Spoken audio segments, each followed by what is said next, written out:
They laughed when they grabbed her. Crude jokes. Wandering hands. Fabric ripping in the scorching desert heat. Then someone tore her pants down, right there, in front of everyone, and the entire training bay went dead silent. What they saw on her lower back wasn't supposed to exist. Clean symbols, military precision, operations that never happened. The quiet civilian contractor they'd been mocking? She was a ghost, the kind the government erases on purpose, and the men who exposed her just made the worst mistake of their lives. Before we dive in, stick with me until the very end of this story. Like this video, and drop a comment telling me what city you're watching from so I can see how far this journey has traveled. Now let's begin. The heat at Redstone Training Complex didn't just beat down, it crushed. By 1400 hours, the Arizona sun had turned every metal surface into a weapon, every breath into labor. The kind of heat that made you stupid if you weren't careful. The kind that revealed who had discipline and who was just pretending. Maya Calder worked under a canvas shade canopy near the vehicle maintenance bay, her hands moving with surgical precision through the guts of a JLTV's electrical system. Sweat darkened the back of her tan shirt. Her fingers traced wires like a surgeon finding veins. She didn't look up when boots scuffed past, didn't acknowledge the laughter that drifted over from the weapons cleaning station. Silence was strategy. Always had been. "Yo, check out the contractor." The voice carried just enough to be heard, intentionally loud, deliberately disrespectful. Maya's hands didn't stop, didn't even slow. She'd learned a long time ago that reaction was permission. Silence was armor. Think she's even qualified to be here? Probably sucked someone's, "Dude, shut up." "What? I'm just saying." 5 of them. Junior enlisted. Infantrymen fresh from OSUT, still drunk on the idea that the tab on their shoulder made them warriors. They'd been rotating through the complex for 2 weeks, learning combined arms operations they'd never actually use, pretending the training scenarios were real combat. Maya had seen 1,000 versions of them. Young, loud, fragile egos wrapped in bravado. She reached deeper into the wiring harness, found the corroded connector she'd been hunting for, pulled it free with a slight twist. The diagnostic pad on her tablet beeped confirmation. Hey, contractor lady." Closer now. She could smell the tobacco dip and cheap body spray. Maya set down her tools carefully, wiped her hands on her pants, turned. The one who'd spoken stood maybe 10 feet away. Specialist rank. Couldn't have been more than 22. His name tape read Kowalski. Behind him, 4 others formed a loose semicircle. Grins. Phones out. The universal posture of men who thought they were funny. "Can I help you?" Maya's voice was flat, professional, the kind of tone that should have ended the conversation. "Yeah, actually." Kowalski stepped closer. "We're wondering what qualifications you got. To be working on million-dollar equipment." "I have the ones the contract requires." "That's not an answer." "It's the only one you're getting." One of the others, a private with a patchy beard, laughed. "Damn, she's got an attitude." Maya turned back to her work, picked up a replacement connector, started threading it into place. "Yo, don't turn your back on me." The hand on her shoulder wasn't rough, not yet, just insistent, boundary testing. Maya stopped, set down the connector, spoke without turning around. "Remove your hand." "Or what?" "Or you'll regret the next 30 seconds. The laughter got louder. Someone muttered, "She thinks she's hard." The hand didn't move. Maya took a breath, calculated. 5 against 1 in broad daylight on a military installation. Cameras everywhere. Chain of command that wouldn't believe her. She'd fought worse battles and won, but those had been in places where victory didn't leave paperwork. She shrugged off the hand, stood, faced them. "I'm asking you once to walk away." Kowalski grinned. "And I'm asking you once to show some respect. We're soldiers. You're a contractor. Know your place." The private with the beard moved to her left. Another circled right. Classic flanking, textbook intimidation. Maya's heartbeat stayed steady. 72 BPM, same as always. "Last chance," she said. "Last chance for what? You gonna call your supervisor?" Kowalski stepped into her space, close enough that she could see the vein pulsing in his neck. "You gonna cry?" The others closed in. Maya assessed. Kowalski was the alpha. Take him down and the others would scatter. But taking him down meant crossing a line she'd promised herself she wouldn't cross again. Not here, not now. So she did what she'd learned in another life, in rooms that smelled like blood and diesel fuel. She went still. Completely, utterly still. It unnerved them, just for a second. The grin on Kowalski's face flickered. What's wrong with her? She's broken, man. Yo, you okay? Maya didn't answer, didn't blink. She'd learned this from a man in Kandahar who'd survived 3 Taliban interrogations. When they expect you to fight or flight, you freeze. Predators don't know what to do with prey that won't run. But these weren't predators. They were children playing dress-up, and they made the mistake she'd been counting on. Kowalski reached out, not threatening this time, almost concerned, and touched her arm. Maya moved, not fast, not violent, just precise. She stepped back, created distance, and started walking toward the admin building 50 yards away. Hey, where are you going? She didn't answer. You can't just walk away from us. She kept walking. That's when the first one grabbed her waistband. Bolts. Time fractured. The hand on her pants wasn't hard enough to stop her, but it was insistent, yanking. She spun, tried to pull away, and heard fabric rip. Whoa! Dude, stop! But Kowalski was laughing now, adrenaline and stupidity making him bold. He grabbed again, pulled harder, more fabric tore. Maya's tactical pants, cargo-style, reinforced canvas, split along the side seam. She grabbed for the waistband, but someone else had her wrist. Just messing with you. Let go. Come on, where's your sense of humor? The pants tore completely, all the way down the left side. The sound was loud in the sudden silence. That moment when a joke crosses into assault and everyone knows it, but no one knows how to stop. Maya stumbled, caught herself. Her pants hung loose, held up only by the right side and her belt. Her lower back was exposed. And that's when the laughter died. Because what they saw wasn't skin, wasn't a tattoo, wasn't anything they had context for. 5 symbols, each roughly 2 inches across, arranged in a precise line along her lumbar spine, just above the waistband of her underwear, dark ink, military precision. The kind of marks that didn't come from a tattoo parlor, the kind that meant something. Kowalski stared. His hand still gripped her torn pants, his mouth hung open. What the fuck? The private with the beard had his phone out, filming. His hand shook. Are those Shut up. One of the others, older, maybe 25, a corporal who hadn't said much, went pale. Actually pale. Visible, even through his tan. Oh, shit. What? Kowalski looked around. What are they? The corporal backed up, literally backed up 3 steps. We need to go, right now. Why? Because those aren't tattoos, you fucking idiot! Maya stood there, pants torn, lower back exposed. She didn't try to cover herself, didn't cry, didn't scream. She just looked at them. And something in her eyes made Kowalski let go. What are you talking about? The private with the beard kept filming. They're just tattoos, probably some basic bitch symbol for their mission tallies. Everyone turned to the corporal. He pointed at the symbols with a shaking hand. My dad was a forward observer in the Gulf. He told me about shit like this. Operators who did black work, off-book missions.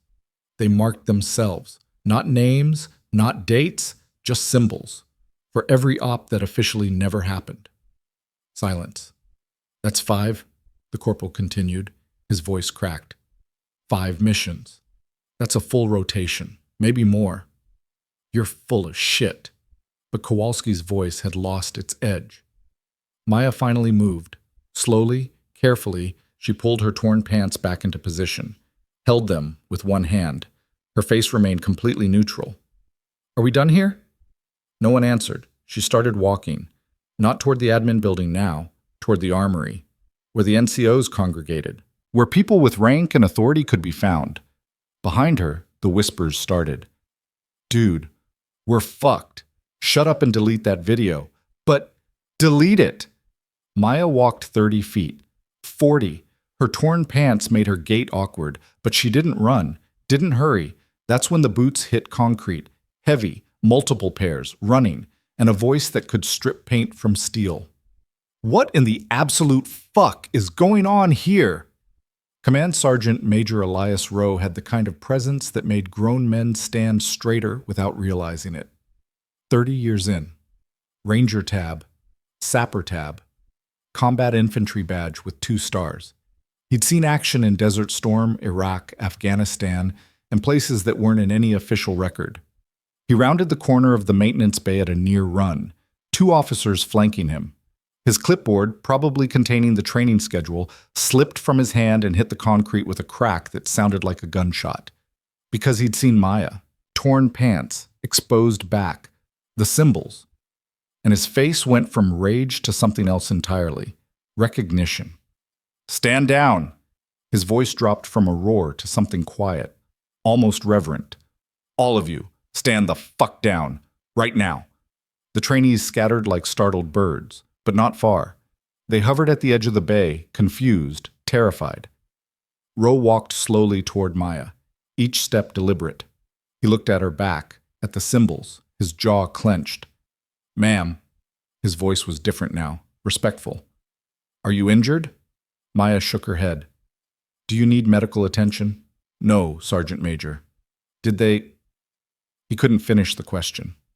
"They tore my pants, that's all." Rowe's eyes went to the 5 symbols on her spine. His lips moved silently, counting. When he reached 5, he closed his eyes briefly. One of the officers, a captain, stepped forward. "Sergeant Major, what's—" Rowe held up a hand. Silence. He pulled out his phone, dialed a number from memory, waited. "This is Rowe at Redstone." Pause. "I need you to verify a clearance level for me. Name is Maya Calder, contractor, currently assigned to vehicle maintenance." Another pause. Longer this time. "Yes, I'll hold." The desert wind blew dust through the bay. Someone's equipment clattered. In the distance, a drill sergeant screamed cadence. Rowe's expression changed as he listened. His posture straightened. When he spoke again, his voice was tight. "Understood." "Yes, sir. I'll handle it." Immediately. He ended the call, looked at Maya, then at the 5 trainees who'd started this. "You." He pointed at Kowalski. "Name." "Specialist Kowalski, Sergeant Major." "You put your hands on this woman?" "I didn't. We were just—" "Yes or no?" "Yes, Sergeant Major." Rowe turned to the others. "Any of you filmed this?" The private with the beard looked at his phone, looked at Rowe, made a decision. "Yes, Sergeant Major." "Delete it." "But that wasn't a request." "Delete it right now, or I will have you arrested for violation of the Espionage Act. You have 5 seconds." The phone hit the ground. The private stomped on it. Once, twice, the screen shattered. "All of you, report to your company commander. Inform him you're being detained pending investigation for assault on a cleared government contractor. Move." They moved. Maya stood there, holding her torn pants, watching them go. Rowe waited until they were out of earshot. Then he turned to the captain.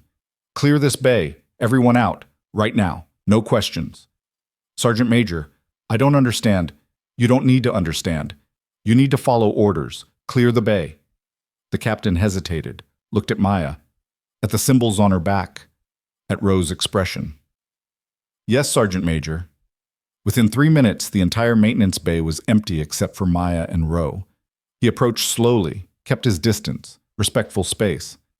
"Ma'am, I need you to know that what just happened is being treated as a serious incident. Those men will face consequences." Maya nodded. "I also need you to know—" He paused, chose his words carefully.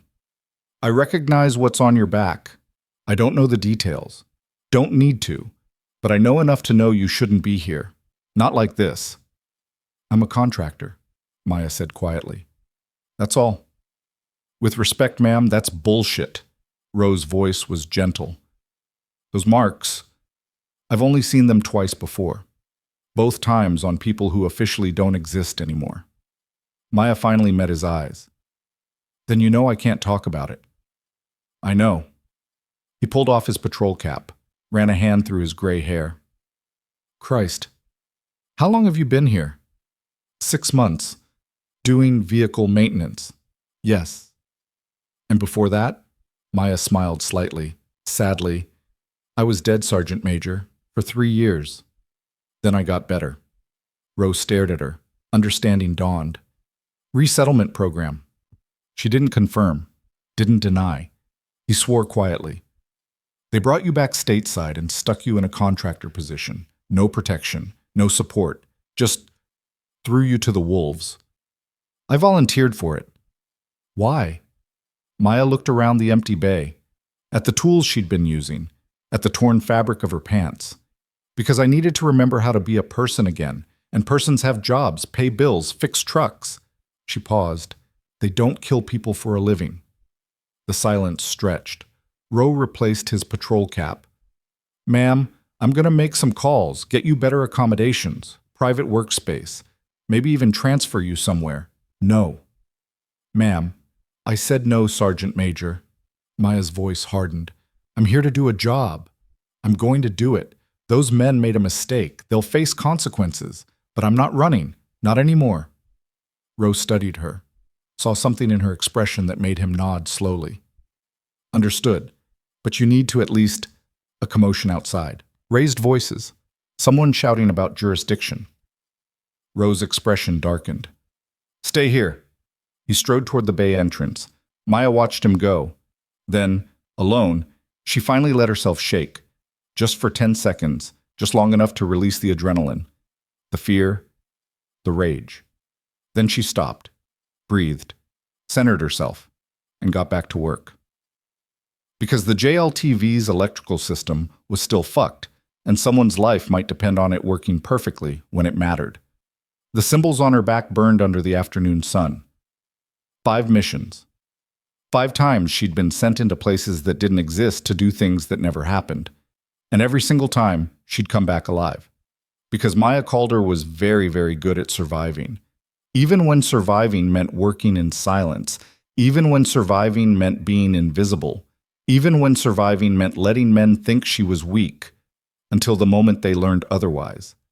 She picked up her diagnostic tablet, found the next fault in the system, and began fixing it with the same precision she'd once used to fix problems that breathed and bled.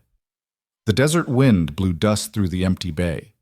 Somewhere in the distance, Command Sergeant Major Rowe was making phone calls that would end careers. But Maya didn't care about that. She cared about the work. Because work was clean. Work was simple. Work didn't require her to kill anyone.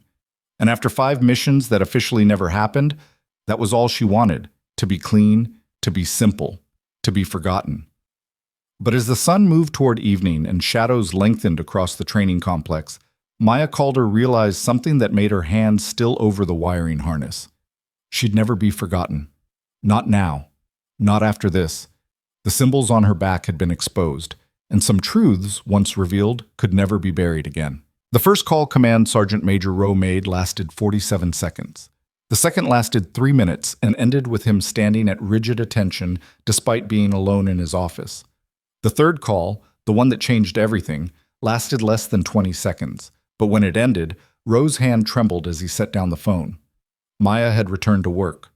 The torn pants situation had been resolved with a pair of coveralls from the supply closet, 2 sizes too large, cinched with paracord, professional enough. She'd declined the offer to go home early, declined medical evaluation, declined everything except permission to finish her shift. So she worked. The JLTV's electrical gremlins kept revealing themselves. A corroded ground wire, improper crimping on 3 separate connectors.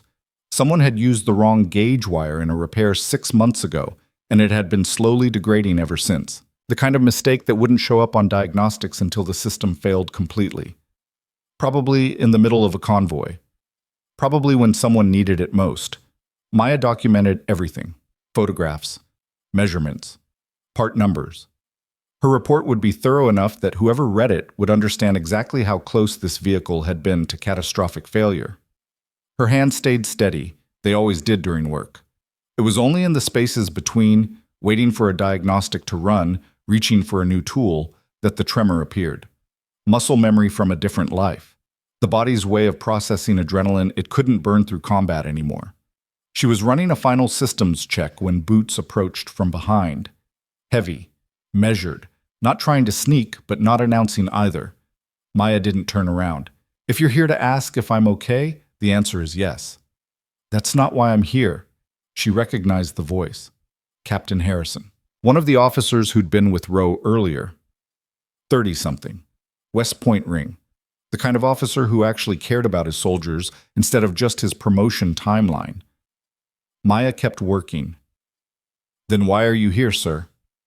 Because the sergeant major asked me to check on you, and because I have questions. I'm sure you do. Harrison moved into her peripheral vision, kept a respectful distance. His hands were visible, clasped behind his back, parade rest. Body language that said, I'm not a threat.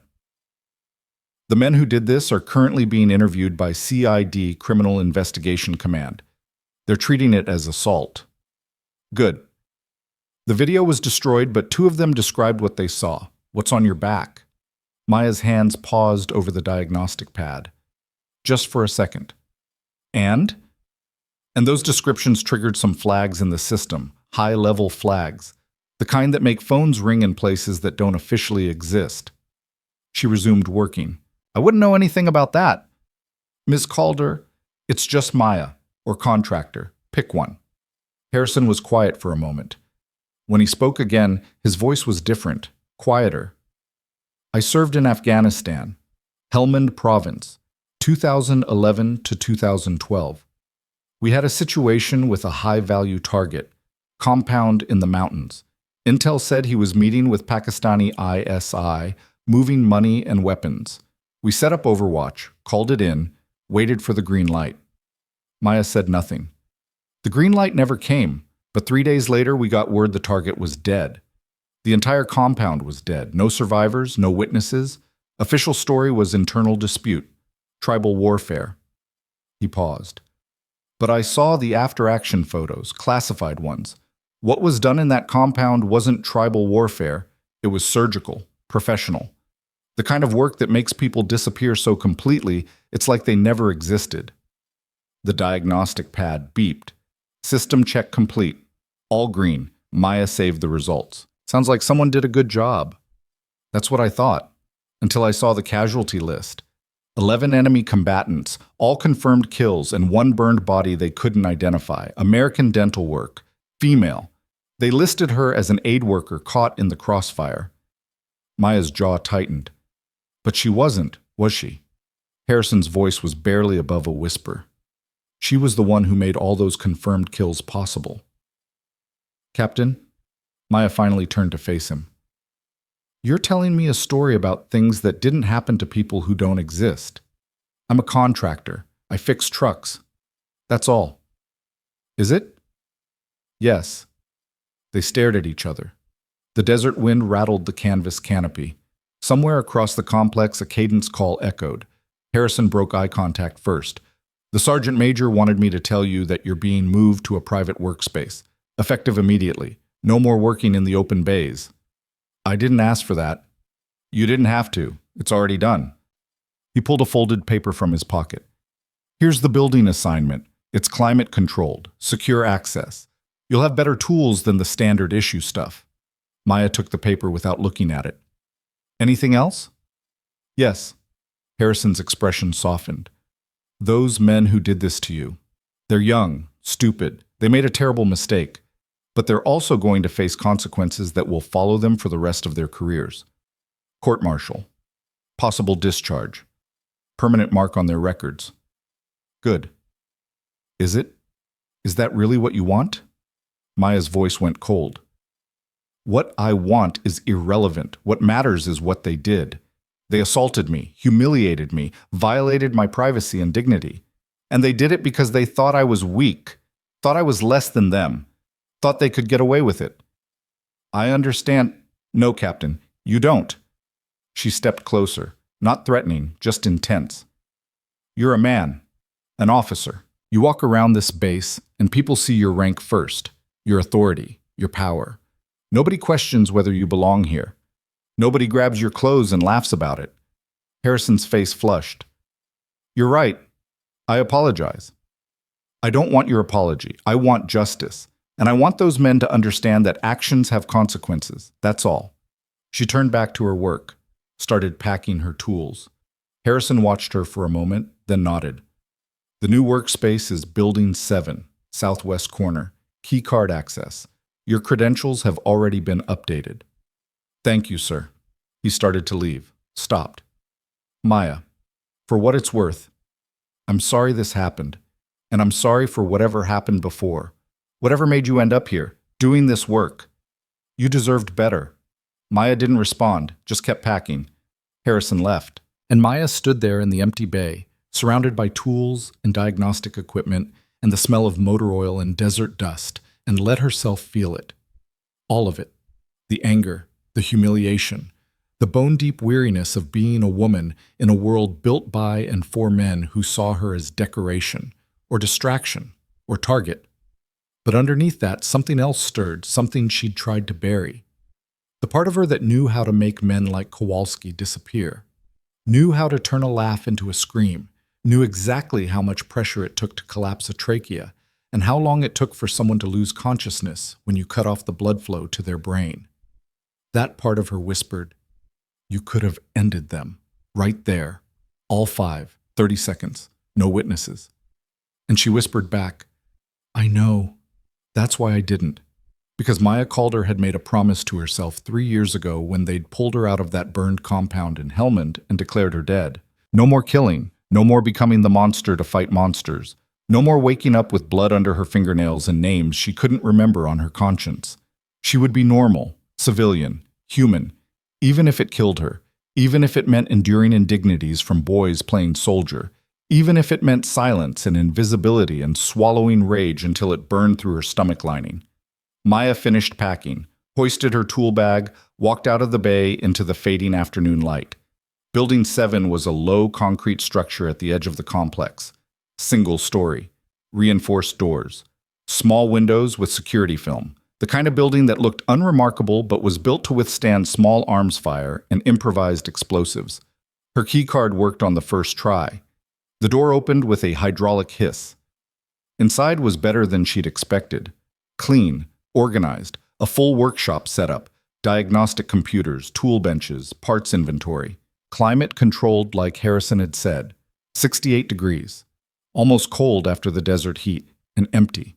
Completely empty. No other contractors, no soldiers wandering through, just silence and workspace and the gentle hum of the ventilation system. Maya set down her tool bag, looked around, felt something in her chest unclench slightly. This was better. This was manageable. She could do this. The door opened behind her. She spun, hand automatically going to her hip where a sidearm used to rest. Rose stood in the doorway, alone. "Ma'am?" He stepped inside, let the door close. "I wanted to check in before end of day." "I'm fine, Sergeant Major. With respect, I don't believe you." Maya almost smiled. "Smart man." Rowe moved deeper into the space, inspecting it, nodding approval. "This should work. Private access. Your card is the only one programmed for entry besides mine and the base commander's. Nobody gets in without your permission." "Thank you." "Don't thank me yet." His expression darkened. CID finished their initial interviews. The situation is complicated. "How so?" "Kowalski is claiming it was a joke gone wrong. Says he didn't mean to tear your pants. Says you overreacted." Maya's hands clenched. "Of course he is." The others are backing his story, mostly.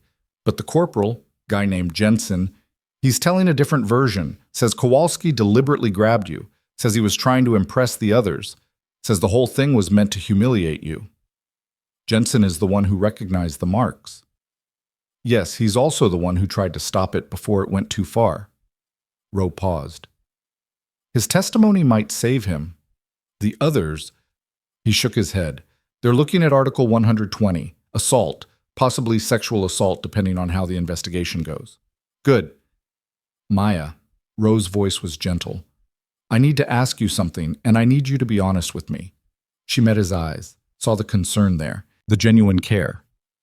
Ask. Do you want this to go all the way? Court-martial, public testimony, everything that comes with it? Yes. Even knowing that it will put a spotlight on you, that people will ask questions about your background, about those marks? Maya was quiet for a long moment. She walked to the window, looked out at the training complex, soldiers moving in formations, vehicles kicking up dust, the sun turning the desert gold. Sergeant Major, can I tell you a story? Of course. There was a village. I can't tell you where. Doesn't matter. What matters is there were kids there, 7 of them, ages 6 to 14. They'd been taken by a group that did terrible things, forced labor. Worse, the kind of things that make you stop believing in humanity. Roe listened, silent. We got intelligence on where they were being held. Compound in the mountains, heavily guarded, dangerous approach. High probability of casualties if we went in loud. Maya's reflection in the window showed no emotion. So we went in quiet, 3 of us. We had 12 minutes from breach to extraction. 12 minutes to secure 7 children and eliminate 18 hostiles. Did you make it? We made it in 11 minutes. All 7 kids survived. All 18 hostiles didn't. She turned to face him. But one of ours took a round, through and through, shoulder. She kept fighting, kept moving, got those kids out. And when we called for evac, she collapsed. Lost consciousness from blood loss. You. Maya nodded. They patched me up at a forward base, sent me back out 2 weeks later. No medal, no recognition, just another mission. Because that's what we did. We fixed problems, made them disappear, then we disappeared too. Why are you telling me this? Because those 7 kids got to go home, got to live lives, got to be normal. Maya's voice cracked slightly. And I will never be normal, ever. I will always be the person who killed 18 people in 11 minutes. I will always carry that. But those kids don't have to. They're free. Roe's eyes glistened. He blinked it away. So yes, Sergeant Major, I want this to go all the way, because Kowalski and his friends need to understand that actions have consequences, that you can't just grab someone and humiliate them and laugh it off, that the quiet woman working on trucks might be someone who sacrificed everything so that kids could be free. She paused. And maybe, just maybe, if they face real consequences, they'll think twice before doing it to someone else. Roe stood at attention. Actually stood at attention. A command sergeant major with 30 years of service, showing respect to a civilian contractor. I understand, ma'am. I'll make sure the investigation proceeds properly. No interference, no pressure, full transparency. Thank you. But I need you to understand something too. His voice hardened. The moment those marks were exposed, certain people got very interested. People with clearances higher than mine. People who want to know why someone with your background is working contractor maintenance in Arizona. I'm in the resettlement program. It's all legal. Legal doesn't mean approved. And from what I'm hearing on the phone calls, there are questions about whether you should have been placed in this type of environment, questions about oversight, questions about who authorized it. Maya's stomach dropped. They're going to pull me. I don't know, maybe. But if they do, it won't be immediate. These things take time, bureaucracy, red tape. He met her eyes. You have time. Use it wisely. Meaning? Meaning prove that you belong here, that you can do this job better than anyone else, that pulling you would be a mistake. He gestured at the workshop. You've got access to every vehicle on this base now, full diagnostic authority. Make yourself indispensable. Maya looked around the space, at the tools, the computers, the potential. How long do I have? Weeks, maybe a month? Depends on how fast the bureaucrats move. Roe moved toward the door, stopped. Maya, one more thing. Yes? Those 5 symbols on your back, I know they represent missions, operations, lives taken. He paused. But they also represent lives saved. Kids who got to go home. Soldiers who didn't die because you eliminated the threat first. Civilians who never knew how close they came to disaster because you stopped it. That's a generous interpretation. It's the truth. And when those bureaucrats come asking questions, when they try to decide whether you're an asset or a liability, remember that. You're not just a killer, you're a protector. Always have been. He left. Maya stood alone in her new workspace, climate-controlled, secure, empty. She walked to the diagnostic computer, booted it up, logged into the vehicle management system. 63 vehicles assigned to Redstone Training Complex. 41 currently operational. 22 flagged for maintenance. 17 of those flagged as non-critical repairs. She started pulling diagnostic reports, maintenance histories, repair logs, and what she found made her blood run cold. The JLTV she'd been working on wasn't an isolated case. The improper repairs, the degraded wiring, the connectors one vibration away from failure. It was systemic, across multiple vehicles, different maintenance crews, different timelines, but the same problems, which meant either unprecedented incompetence or something worse. Maya pulled up the contractor logs, cross-referenced repair dates with personnel assignments, started building a timeline. 2 hours later, she had her answer. One maintenance contractor appeared on 70% of the flagged repairs. Same signature, same sloppy work, same shortcuts that saved time but created dangerous failures down the line. The name was familiar. She'd seen it around the complex. A guy named Patterson, senior contractor, 10 years with the company, respected, trusted, and either catastrophically negligent or deliberately sabotaging vehicles. Maya leaned back in her chair, stared at the screen. This was bigger than her situation, bigger than harassment. This was a legitimate safety issue that could get people killed. She pulled out her phone, started to call Rowe, stopped. Because involving him would mean questions, investigation, bureaucracy that would take weeks while vehicles kept failing. Or she could handle it herself, quietly, the way she used to handle problems. No, that was the old Maya thinking, the operator, the ghost. The new Maya, the contractor, the civilian, did things the right way, through proper channels, with documentation and evidence. She called Rowe. He answered on the second ring. Calder. Sergeant Major, I found something in the vehicle logs, something you need to see. How bad? Bad enough that if we don't fix it, someone's going to die. Maybe a lot of someone's. Silence on the line. Then, I'm on my way. Maya hung up, saved her research, printed the relevant documents. And while the printer hummed, she walked to the window again, watched the sun sink below the desert horizon, watched the base lights flicker on, watched soldiers moving through their evening routines, unaware that the vehicles they trusted might kill them. The door burst open. Not Rowe. Patterson. The contractor whose name was all over the flagged repairs, 50-something, beer gut, stained coveralls, face red with anger. You. Maya turned slowly, assessed. He was alone, unarmed, angry but not violent. Yet. Can I help you? You can help by minding your own fucking business. He stepped inside, let the door close. I heard you got yourself a private workshop. Special treatment. Must be nice. I didn't ask for it. Didn't ask for it. Right. Just like you didn't ask to get those boys in trouble. Just doing your job. Just being professional. He sneered. You know what I think?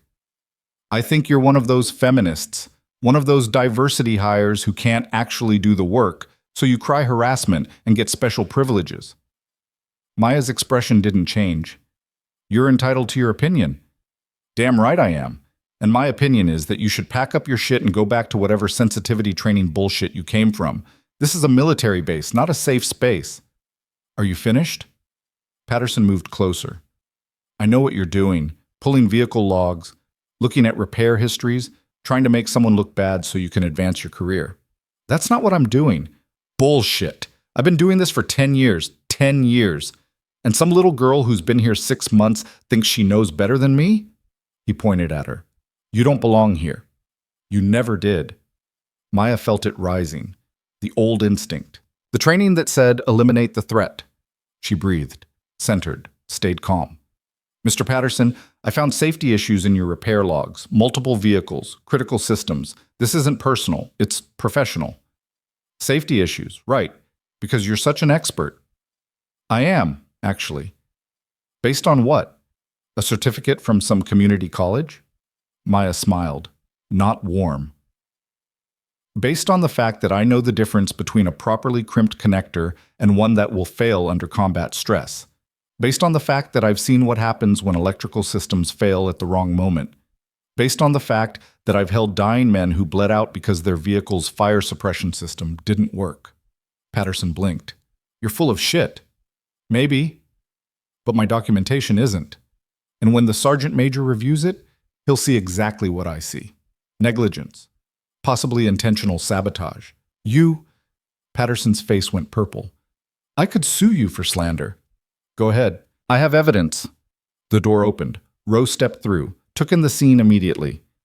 Patterson, what are you doing here? Just having a conversation with the new girl, Sergeant Major. This is a secure workspace. You're not authorized. The door was open. It was locked. You tailgated behind me. Rose's voice went hard. Leave. Now. Patterson looked between them, started to argue, saw something in Rose's expression that changed his mind. This isn't over, he muttered at Maya. Yes, Rose said quietly. It is.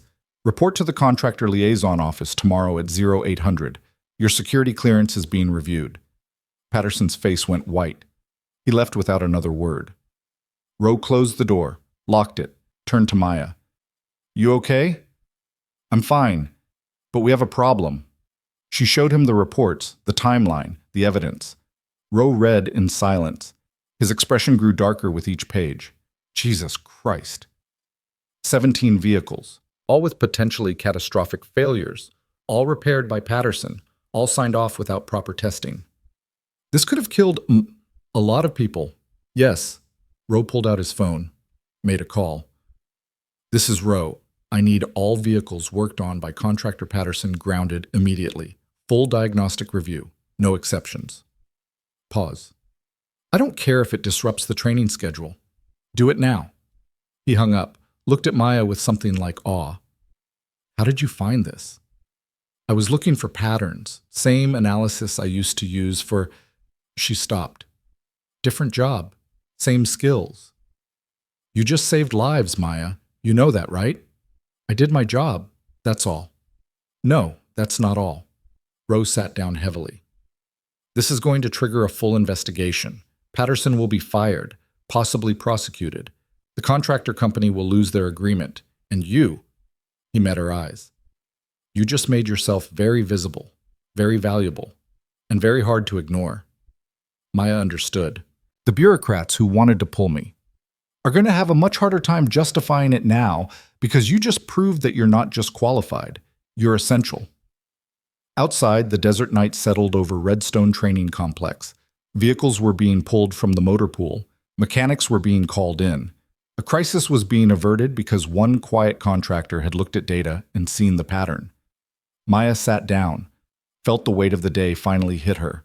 Harassment, exposure, investigation, threat, discovery. And now this. She'd wanted normal, wanted invisible, wanted to be forgotten. But the universe, it seemed, had other plans. Sergeant Major? Yes? Those bureaucrats. When they come. When they ask questions about whether I should be here. She paused. Tell them I'm exactly where I need to be. Rose smiled. Yes, ma'am. I will. He left her there in the secure workshop, surrounded by evidence of problems solved and lives saved. And Maya Calder, former operator, current contractor, forever protector, finally allowed herself to believe that maybe, just maybe, she could have both. The skills that made her dangerous, and the life that made her human. The symbols on her back burned under her borrowed coveralls. 5 missions that never happened. And now, one day that changed everything. Maya worked through the night. Not because anyone asked her to, not because there was a deadline, but because 17 vehicles with critical failures meant 17 potential catastrophes, and she couldn't sleep knowing the problem existed. The workshop became her world. Diagnostic screens glowed blue in the darkness. Coffee went cold in paper cups. Her hands moved with mechanical precision, testing circuits, replacing connectors, documenting every failure point Patterson had ignored or created. At 0342 hours, she found the first deliberate sabotage. A wire bundle in a command vehicle's communications array. Someone had stripped the insulation on 3 separate wires, positioned them so they'd touch during vibration, create a short that would fry the entire radio system. It was subtle, professional, the kind of thing that looked like wear and tear unless you knew what to look for. Maya knew what to look for. She photographed it, documented the exact positioning, then pulled the entire harness and set it aside as evidence. By 0600, She'd cleared 5 vehicles and flagged 3 more for immediate replacement of critical systems. The door opened. Early morning light spilled in. Rose stood there with 2 cups of coffee and an expression that said he hadn't slept either. "You've been here all night." The work needed doing. He handed her a coffee. It was hot, black, perfect. Patterson didn't show for his 0800 meeting yesterday. Security found his apartment cleared out. He's gone. Maya sipped the coffee. Smart man. CID wants to talk to you. They're treating this as possible espionage now. It's not espionage. It's just greed. Rowe raised an eyebrow. Explain. Maya pulled up a spreadsheet on her diagnostic computer. I cross-referenced Patterson's repair logs with parts ordering. He was using substandard components, but billing for military grade, pocketing the difference. The sabotage was just him covering his tracks, making sure vehicles failed slowly enough that he could repair them again. More billable hours. Jesus. How much did he steal? Conservatively? $250,000 over 3 years? Rose swore quietly. And how many people could have died because of it? Unknown, but the command vehicle I cleared last night, the radio system would have failed completely during combat operations. Total communications blackout. She met his eyes. Someone would have died. Definitely. The silence stretched. Outside, the base was waking up. Morning PT formations, diesel engines coughing to life, the familiar rhythm of military routine. Maya. Rose's voice was careful. The bureaucrats I mentioned, they're arriving today. Her coffee cup paused halfway to her lips. Today. 1400 hours, base commander's office. They want to interview you about the incident and your background. He paused. I tried to delay it, but after the Patterson situation, they accelerated. Who are they? Defense Security Service, counterintelligence. Someone from the Resettlement Program Oversight Board. He set down his coffee. They're going to ask hard questions. I know. They're going to want details about your previous work. I know. Maya. He stepped closer. They have the authority to pull you. Immediately. No appeal. If they decide you're a security risk, then I'm done. I understand. Rose studied her face. Saw something there that made him shake his head slowly. You're not scared. Should I be? Most people would be terrified. Maya smiled slightly. Sergeant Major, I've been interrogated by people who made careers out of breaking prisoners. I've sat in rooms where one wrong answer meant execution. I've lied to men who could smell fear like blood in the water. She finished her coffee. 3 bureaucrats in a climate-controlled office don't scare me. That's not... Rose stopped, started again. I'm not worried about you breaking. I'm worried about you not caring. About you being so disconnected from this life that losing it doesn't matter. The words hit harder than Maya expected. She turned away, looked at the vehicles she'd spent all night repairing. The evidence of work that mattered. Lives saved through careful attention and expertise. It matters, she said quietly. More than you know. Then fight for it. When they ask their questions, don't just give them facts. Make them understand why you need to be here, why this work is important to you. I'm not good at that. Try anyway. He left her there with empty coffee cups and 17 vehicles that would live to serve another day. Maya showered in the contractor facilities, changed into clean clothes, same tan work shirt, same cargo pants, but fresh. No coveralls today. She needed to look professional, capable, human. At 13:55 hours, she walked toward the base commander's building. The Arizona sun was brutal. Heat shimmered off the pavement. Soldiers moved with that peculiar shuffle of people trying to minimize exposure to direct sunlight. Maya walked at a steady pace. Not hurrying, not dragging, just professional movement toward an unavoidable meeting. The command building was the nicest structure on base, 2 stories. Actual landscaping, air conditioning that worked. The kind of building that reminded everyone there was a hierarchy and they existed somewhere below the people who worked here.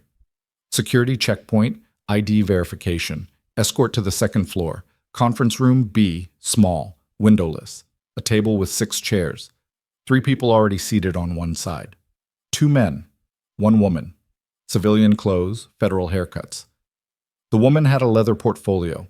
One of the men had a digital recorder. The other had the eyes of someone who'd seen too much and trusted nothing. Maya recognized the type. She'd worked with them, had been them, in a different life. Miss Calder, the woman stood, extended a hand. I'm Agent Morrison, Defense Security Service. This is Agent Chen from Counterintelligence and Dr. Rashid from the Resettlement Program Oversight Board. Maya shook hands, professional grip, eye contact. Thank you for coming. Please sit. They settled into position, Maya on one side of the table, the three of them opposite. Classic interrogation setup. Psychological pressure through positioning. Morrison opened her portfolio. We're here to conduct a review of your placement in the contractor program at Redstone Training Complex. This is a standard procedure following any security incident involving resettled personnel. I understand. For the record, are you currently under any duress or pressure to participate in this interview? No. Do you wish to have legal counsel present? No? Morrison made a note. Let's begin with the incident 3 days ago. Can you describe what happened in your own words? Maya did. Factually, chronologically. No emotion, no embellishment. The grab, the tear, the exposure, the aftermath. Chen interrupted. When the trainees saw the marks on your back, what was their reaction? Confusion, then recognition from one of them. Corporal Jensen. Yes. He identified them as mission tallies. That's what he said. Are they? Maya met his eyes. You have my complete file. You know exactly what they are. Chen smiled slightly. Not warmth, just acknowledgement of a point scored. Yes, we do, but I want to hear it from you. What do those symbols represent? 5 operations, classified. Details sealed above your clearance level. My clearance level is TS/SCI with SAP access. Then you should know better than to ask. The room temperature seemed to drop. Dr. Rashid leaned forward. Older man, grandfatherly face, soft voice. Maya, nobody here is trying to trap you. We're trying to help. But we need to understand your state of mind, your integration into civilian life, whether this placement is healthy for you. It's fine. Is it? Because from what I understand, you've been working in an environment where you're the only female contractor, surrounded by military personnel, subjected to harassment and assault. That's an accurate summary. And you think that's fine? I think it's manageable. Rashid made a note. The resettlement program is designed to help operatives transition to normal life, peaceful environments, low stress, support systems. He looked up.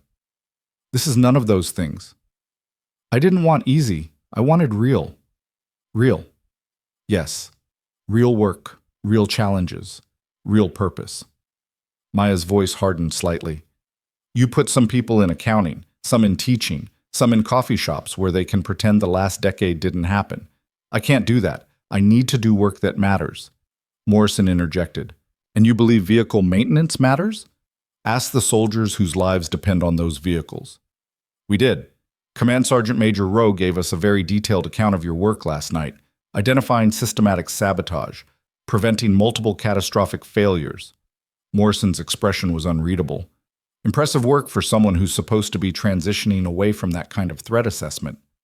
Maya saw the trap, stayed silent. Chen took over. See, that's our concern. You were placed here to be a contractor, fix trucks, punch a clock, go home, live a normal life. But instead, you're conducting investigations, identifying threats, operating at a level that suggests you're not actually transitioning at all. I was doing my job. Your job is vehicle maintenance, not counterintelligence. My job is keeping soldiers safe, however that needs to happen. And there it is. Chen leaned back. You still see yourself as a protector, an operator, someone who fixes problems through exceptional skill and analysis. That's not transition. That's the same behavior in different clothes. Maya's jaw tightened. Would you prefer I ignored the safety issues?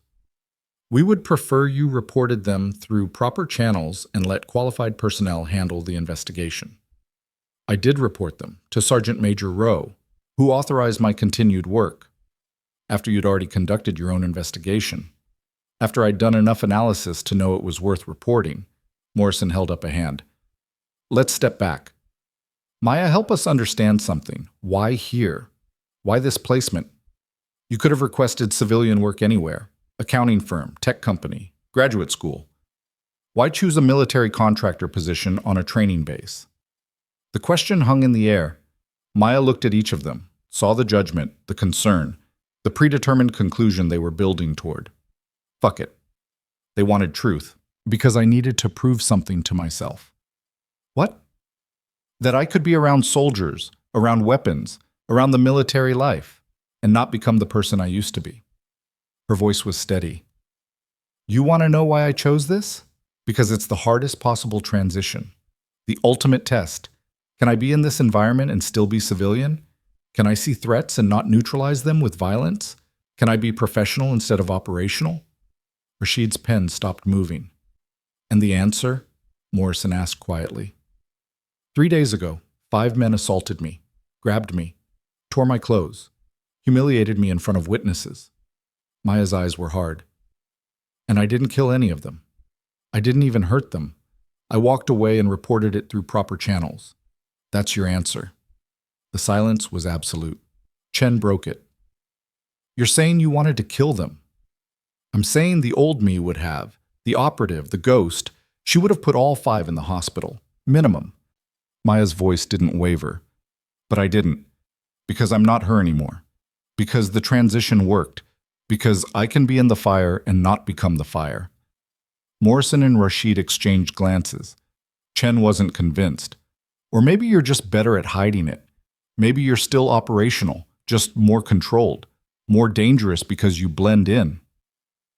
If that were true, Patterson would be dead instead of fled, because I had opportunity, access, and the skills to make it look accidental.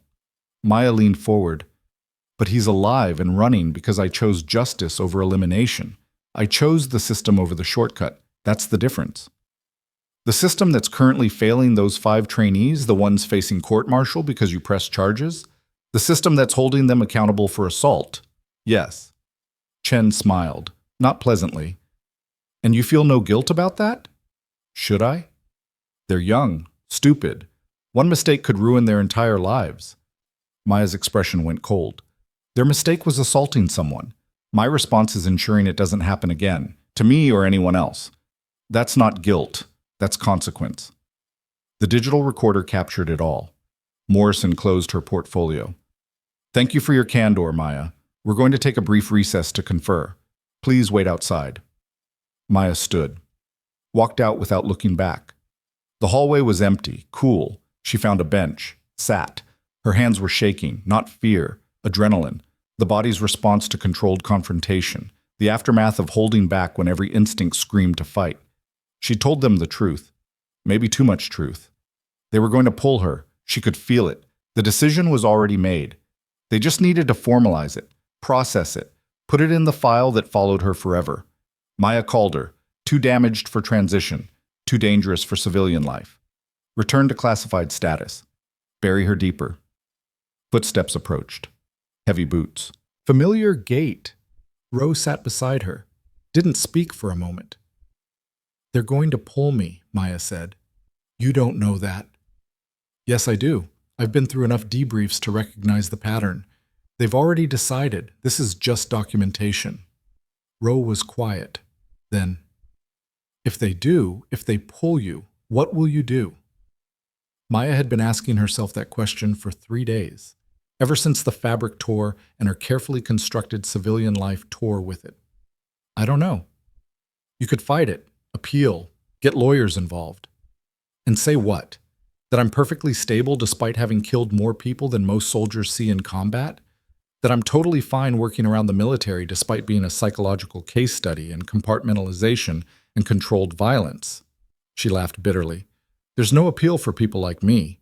We exist at the government's discretion. When they're done with us, we disappear. That's the deal. That's not... The conference room door opened. Morrison stood there. Miss Calder, we're ready. Maya stood, walked back inside like a convict returning to sentencing. They were all still seated, same positions, but something had changed. The energy in the room was different. Morrison spoke first. We've reviewed your file. your statements, the incident reports, and your subsequent investigative work. We've also spoken with Command Sergeant Major Rowe and Base Commander Colonel Hayes. Here it comes. Maya, the purpose of the resettlement program is to help former operatives transition to civilian life, to find purpose and meaning outside of classified operations, to become, as you said, something other than the fire. I understand. Do you? Because what we're seeing is someone who can't let go, who sees threats everywhere, who turns a simple contractor job into counterintelligence operations. Maya said nothing. Morrison continued, but we're also seeing someone who has successfully navigated an extremely difficult situation without resorting to violence. Someone who exposed corruption through proper channels. Someone who has, against all odds, proven that transition is possible even in the most challenging circumstances. Wait. Chen leaned forward. You're right that you're a test case, but not in the way you think. Most resettlement placements are sheltered, protected. We create safe bubbles where operatives can pretend. You rejected that. You chose the hard path, and you succeeded. Maya's heart was pounding. I don't understand. Rashid spoke gently. You asked to be around the military to prove you could be civilian. You were assaulted and responded with restraint. You discovered sabotage and reported it properly. You're doing exactly what the program is designed to achieve. You're proving that people with your skills can still choose to be human. So, you're not pulling me. Morrison actually smiled. No, we're approving your continued placement, with modifications. The relief was so intense Maya almost couldn't breathe. Modifications? First, you're being moved to a senior contractor position with expanded authority. Direct access to Colonel Hayes for security concerns. Your workspace remains private and secure. Okay? Second, you'll participate in monthly check-ins with Dr. Rashid. Not therapy, just accountability, ensuring the transition remains healthy. I can do that. Third, Morrison's expression hardened. The 5 trainees involved in your assault. Their court-martial proceedings will continue, but we're adding charges of compromising classified personnel to the existing assault charges. The video that was destroyed? We recovered it from cloud backup. They're facing serious consequences. Maya felt a surge of satisfaction, then guilt for feeling satisfaction, then defiance about the guilt. Fuck it, they deserved consequences. Understood. But Chen had one more piece. And fourth, we're flagging your file across all military databases. Any future incidents of harassment or assault involving you will automatically trigger federal investigation. You're protected, Maya. Officially and permanently. The words didn't feel real. Protected, after a lifetime of being disposable. Morrison stood, extended her hand again. Thank you for your service, both the classified kind and the kind you're doing now. We'll be in touch regarding the monthly check-ins. They filed out, left Maya sitting alone in the conference room with the digital recorder still running. She reached over, clicked it off, sat in the silence, and let herself feel it, all of it, the fear that she'd hidden, the anger she'd controlled, the desperate hope that she could have this, a life, a purpose, a reason to wake up that didn't involve blood and screaming and the hollow eyes of people who knew they were about to die. She had it. She got to stay. The door opened one more time. Rose stepped in, saw her face, understood immediately. They approved you. They approved me. He grinned. Actually grinned. I told you, you made yourself indispensable. No. Maya stood. I proved I could be trusted. That's different. Is it? Yes. Being indispensable is about skill. Being trusted is about character. She paused. The first makes you valuable. The second makes you human. Rowe nodded slowly. Smart woman. Smart enough to know this isn't over. Patterson's gone, but the damage he caused remains. 17 vehicles need full overhauls. More might be compromised.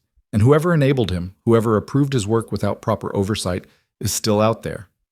You want to investigate that too? Maya smiled. No, I want to do my job. Fix vehicles, prevent failures, keep soldiers safe. She met his eyes. But if I happen to notice things while doing my job, I'm going to report them. Properly. Through channels. Like a good civilian contractor should. Rowe laughed. You're going to be a pain in my ass, aren't you? Probably. Good. This base needs that. Needs someone who gives a damn. He headed for the door. Stopped. Maya, one more thing. Yes? Those 5 trainees, they're going to trial in 6 weeks. You'll have to testify. Face them in court. Describe what happened. In detail. In public. The smile faded from Maya's face. I know. You going to be okay with that? She thought about it. Really thought about it. Standing in a courtroom, reliving the assault, having her body, her past, her carefully maintained privacy exposed to lawyers and judges and spectators. No, she said honestly. I'm not going to be okay with it. It's going to be awful. Humiliating, probably traumatic. Then why do it? Because it needs to be done.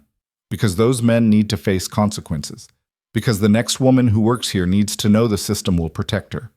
Maya's voice strengthened. And because I can survive awful things, I've proven that. This is just another one. Rose's expression softened. You're one hell of a woman, Maya called her. I'm just someone trying to be better than I was. That's all any of us can do. He left. Maya stood alone in the conference room for another moment, then walked out into the afternoon heat. The base looked different now. Same vehicles, same soldiers, same dust and heat and constant noise. But she saw it differently. Not as a test, not as a punishment, not as purgatory between her old life and whatever came next. As home. Imperfect, challenging. Sometimes hostile, but home nonetheless. She walked back to Building 7. Her secure workshop. Her space. Inside, the diagnostic computers were still running. Vehicle reports still needed completion. Work still waited. Maya sat at her desk, pulled up the next file. A Humvee with transmission issues, straightforward repair, nothing dramatic, nothing. Her hands moved across the keyboard. Steady, professional, precise.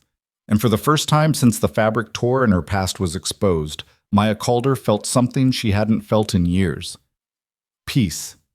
Not the absence of conflict, but the presence of purpose. The knowledge that she was exactly where she needed to be, doing exactly what she was meant to do. Protecting people. Saving lives. Making a difference. Just with wrenches instead of weapons. And that was enough. Outside, the sun tracked across the Arizona sky. Soldiers trained. Vehicles moved. The great machine of military preparation ground forward.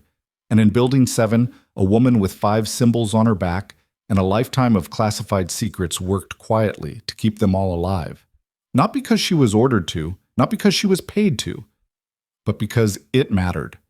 And so did she. The diagnostic screen blinked. Another fault found. Another problem solved. Maya smiled and got back to work. The Humvee's transmission was a mess of worn synchros and metal shavings in the fluid. Maya had it torn down to the bell housing when someone knocked on the workshop door. She didn't look up. It's unlocked. The door opened. Footsteps.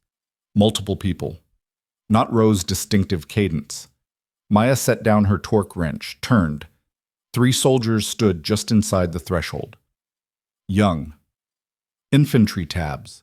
Clean uniforms despite the heat. They looked uncomfortable. Nervous. The one in front, a specialist with a name tape reading Martinez, stepped forward slightly. Ma'am, we were told you're the senior vehicle contractor now. That's correct.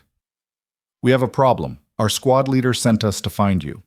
Maya wiped her hands on a shop rag. What kind of problem? Our MRAP. We're supposed to deploy for a training exercise tomorrow. Live fire. But the turret traverse is binding. Maintenance says it's fine, but it's not. We can feel it. Did you report it up your chain? Yes, ma'am. They said maintenance cleared it, said we're being paranoid. Martinez's jaw tightened. But we're the ones who'll be in that vehicle. And if that turret locks up during contact, he didn't finish. Didn't need to. Maya checked her watch. 16-20 hours. She had the transmission rebuild scheduled until end of shift. But MR apps didn't fail gracefully. A binding turret could mean death. Show me. They led her across the motor pool to where a massive MRAP sat baking in the afternoon sun. The mine-resistant ambush-protected vehicle was a beast, 20 tons of armor designed to survive IEDs and ambushes. The turret mounted on top held a .50 caliber machine gun. Maya climbed up, grabbed the turret controls, traversed left. Smooth at first, then a slight catch, almost imperceptible. But there. She traversed right. Same thing, different spot in the rotation. When did it start? 3 days ago, after the last maintenance cycle. Maya's instincts flared. Patterson had worked on MRAPs too. She pulled out her tablet, checked the maintenance logs. There. Patterson's signature, 5 days ago. Turret bearing service. Who inspected this after maintenance? Martinez checked his notes. Contractor named Willis signed off on it yesterday. Maya didn't know Willis. New contractor. Arrived after Patterson left. Or maybe not new, maybe just careful. She climbed down. I need to inspect the bearing assembly. That's a 4-hour job minimum. We deploy at 0600 tomorrow. Then I need to start now. She looked at the 3 soldiers. You staying or going? They exchanged glances. Martinez spoke. We'll stay. We want to learn. Maya almost smiled. Grab tools. Let's see what Patterson left behind. The turret bearing assembly was buried under armor plates and hydraulic lines. Maya worked methodically, photographing each step, documenting the teardown. The soldiers watched in silence, occasionally handing her tools when she asked. An hour in, she found it. The bearing race had been packed with grease mixed with fine metal particles. Not damaged from wear, deliberately added. The particles would grind down the bearing surface, cause binding, eventual seizure. Maybe not today. Maybe not tomorrow. But eventually. At the worst possible moment. Martinez looked over her shoulder. Is that sabotage? Yes. Maya photographed it, took a sample of the contaminated grease. This was intentional. Why would someone do that? Money. Patterson was stealing from the contract, using bad parts, creating failures so he could bill for more repairs. She pointed at the metal particles. This is next level, though. This is ensuring catastrophic failure. One of the other soldiers, a private named Chen, went pale. We could have died. Yes. And maintenance cleared it. Someone named Willis cleared it. Maya pulled out her phone, called Roe. He answered immediately. Called her. I need CID at the motor pool, now. Heat. I found another one. Another sabotage? MRAP turret bearing, same signature as Patterson, but this was cleared by a contractor named Willis yesterday. Silence on the line. Then, Willis started 3 days ago. Replacement for Patterson. Background check? Standard contractor vetting, clean record, 10 years experience. He's dirty or incompetent. Either way, he cleared sabotaged equipment. Maya looked at the contaminated bearing. And there's probably more. Don't touch anything else. CID is on the way. Too late. I'm already elbows deep in this turret. If I don't finish, these soldiers don't have a working vehicle tomorrow. Maya, I'll document everything. Full photo log, chain of custody. But I'm fixing this. Now. She hung up. Martinez stared at her. You just hung up on a command sergeant major. He'll get over it. Maya pulled out a clean bearing from her tool bag. Here's what's happening. I'm replacing this bearing with a proper one. You 3 are going to witness and document every step. If CID has questions, you're my corroboration. We're just privates. You're soldiers who reported a safety issue and stayed to learn. That makes you more valuable than most officers. She started cleaning the contaminated grease. Now pay attention. This is how you identify deliberate sabotage versus normal wear. She showed them. The particle distribution, the grease consistency, the pattern of damage that screamed intentional contamination. They learned fast, asked smart questions, took notes. CID arrived 40 minutes later. 2 agents, a captain and a warrant officer. They took one look at the disassembled turret and the contaminated bearing and started making phone calls. Maya kept working. The captain approached. Ma'am, we need you to stop. This is a crime scene. This is a vehicle that deploys tomorrow morning. I'm fixing it. We need to document, then document. I've photographed everything. The soldiers here witnessed the condition. The contaminated bearing is bagged and tagged, but I'm not leaving this vehicle broken when I can fix it. The captain looked at the warrant officer. The warrant officer shrugged. She's right. We have what we need, and let her work. The captain wasn't happy but nodded. Fine, but we need a statement when you're done. You'll get one. They moved off, started photographing the motor pool, checking other vehicles. Martinez handed Maya a wrench. You don't take shit from anyone, do you? Life's too short. She torqued down the bearing housing. And soldiers' lives are too important. By 2,100 hours, the MRAP was reassembled. Maya ran the turret through full traverse. Smooth, no binding, no hesitation. Test it, she told Martinez. He climbed up, worked the controls, traversed left, right, up, down. His face broke into a grin. Perfect. It's perfect. It's functional, that's all. Maya packed her tools. Do a pre-deployment check tomorrow before you roll out. If anything feels wrong, abort. Don't trust it just because I fixed it. Trust your instincts. Yes, ma'am. The other two soldiers stood at something close to attention. Chen spoke. Ma'am, thank you for believing us, for caring enough to actually check. Maya looked at them. 3 kids barely old enough to drink, about to go play war games in the desert, trusting their lives to equipment that was supposed to protect them. You reported a problem. That took courage. Never apologize for that. She shouldered her tool bag. And never let anyone tell you you're being paranoid when it comes to safety. Your instincts are valid. She walked back toward Building 7. The CID captain intercepted her halfway. We found 6 more vehicles with similar contamination. Willis was the clearing contractor on all of them. Maya stopped. Where is he? Gone. Disappeared same time you called it in. We're running his background now. The name's probably fake. He was Patterson's replacement. More like Patterson's partner. We think this was bigger than one contractor, a network, maybe foreign intelligence, maybe just organized crime, but deliberate sabotage of military equipment on a scale we haven't seen since... He stopped. Since when? The captain met her eyes. Since Afghanistan, 2012. Someone was sabotaging coalition vehicles. We never found out who. The operation just stopped. After a compound got hit in Helmand, Maya's blood ran cold. She knew that compound, knew what happened there, had been there when it burned. Captain, I need to make a phone call, private, classified. He studied her face, saw something that made him nod. Use my office. I'll make sure you're not disturbed. She followed him to a temporary office in the admin building. He left, closed the door. Maya pulled out a phone she wasn't supposed to have. A secure phone, the kind that routed through encrypted satellites and didn't appear on any official network. She dialed a number she'd memorized but never written down. It rang twice. Apex. The voice was exactly as she remembered.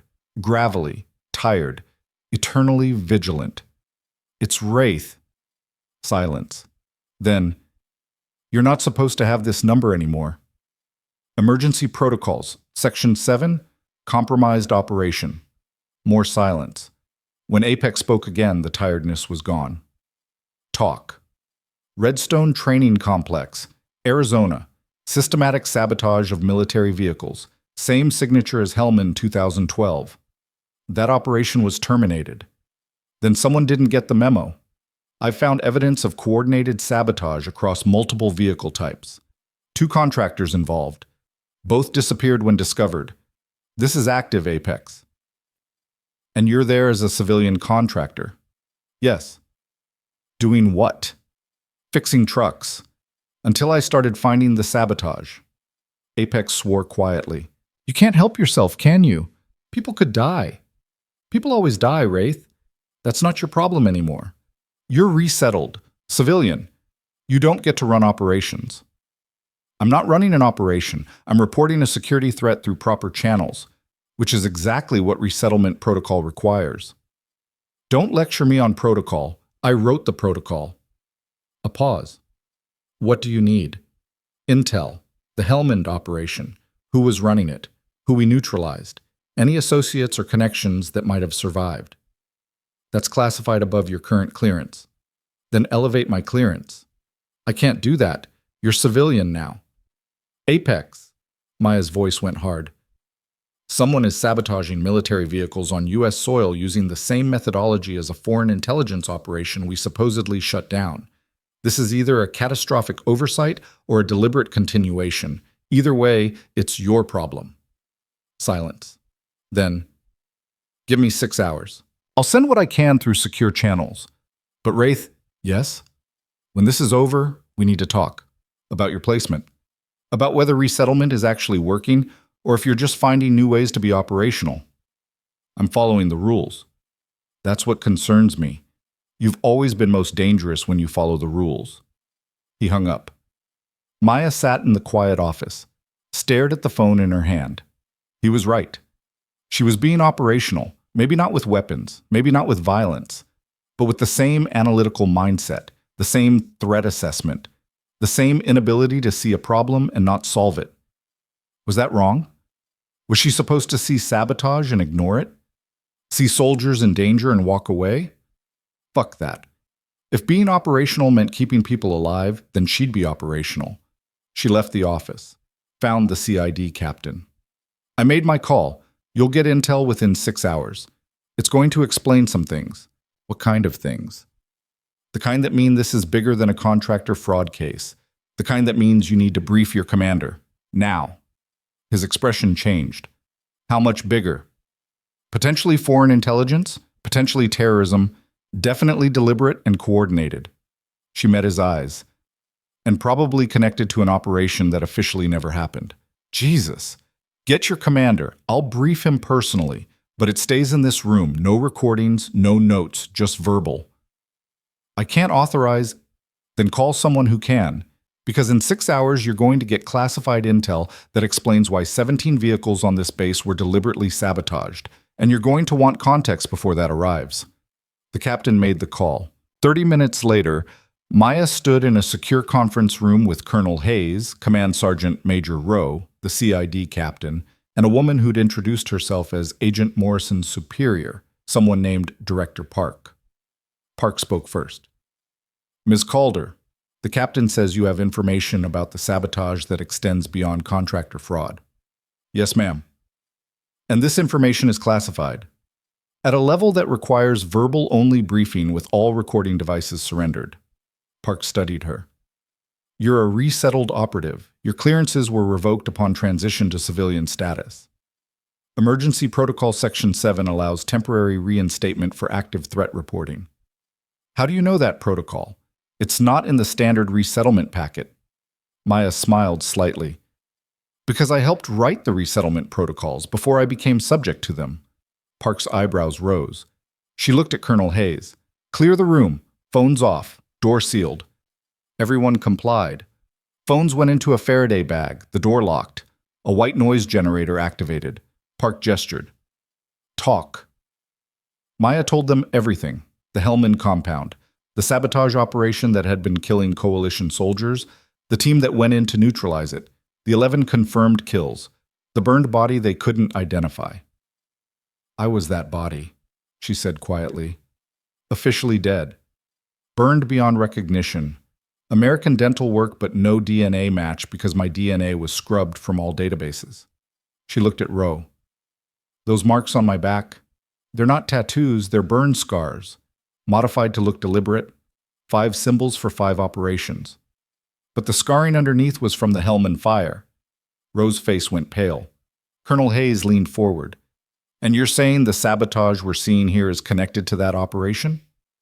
Same methodology, same signature, same targeting pattern. Maya pulled up photos on the room's secure computer. The bearing contamination, the wire positioning, the systematic approach to creating delayed failures. This isn't random. This is the same operation we supposedly terminated 12 years ago. Park was quiet for a long moment. Who else survived that compound? No one. We confirmed all kills, burned the facility, sanitized the site. Then how is this connected? I don't know. That's why I called Apex. He's running the intel now. Apex is your former handler? Yes? Park made a note. and you maintained contact despite resettlement protocols prohibiting it. I maintained access to emergency protocols, as required. That's not the same thing. It is when the emergency is real. The two women stared at each other. Park broke first, smiled slightly. You're exactly as described in your file. Brilliant, stubborn, incapable of standing down even when you should. Is that a compliment or a criticism? Both. Park closed her notepad.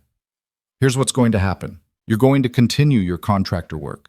You're going to appear to be exactly what you are, a civilian vehicle technician. You're not going to investigate. You're not going to pursue leads. You're going to fix trucks. While soldiers deploy in sabotaged vehicles?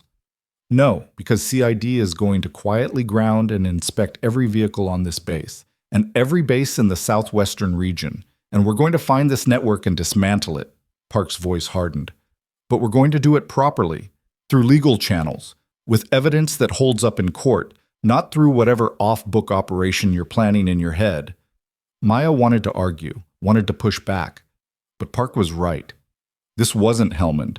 This wasn't a kill-or-be-killed situation in a foreign country where the rules were different. This was American soil, American justice, American accountability. Understood, Maya said. Good. You're dismissed. Maya stood, started to leave. Miss Calder. She turned. Park's expression had softened slightly. What you did in Helmand, saving those children, taking that round and still completing the mission. That's why you're marked for valor in files most people will never see. And what you did here, finding the sabotage, preventing casualties, doing it all while maintaining your civilian cover, that's why you're valuable.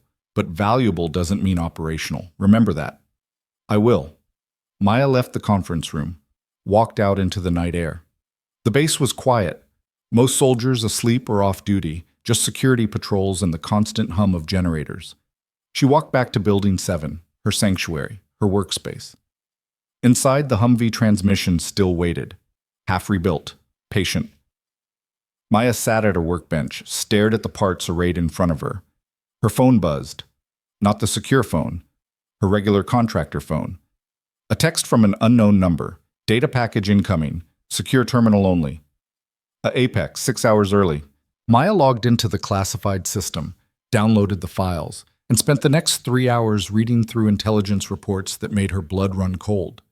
The Helmand operation had been bigger than she knew. The 11 people they'd killed were mid-level operators. The actual leadership had been elsewhere, and when the compound burned, the network fragmented but didn't die. It went dormant, waited, rebuilt. And now, 12 years later, it was active again. But why target American training bases? Why sabotage vehicles that would never see combat? Why create failures during training exercises instead of actual operations? Maya cross-referenced the vehicle types, the deployment schedules, the units affected, and saw the pattern. Every sabotaged vehicle was scheduled for deployment to overseas bases within 6 months: Germany, Japan, South Korea, Poland.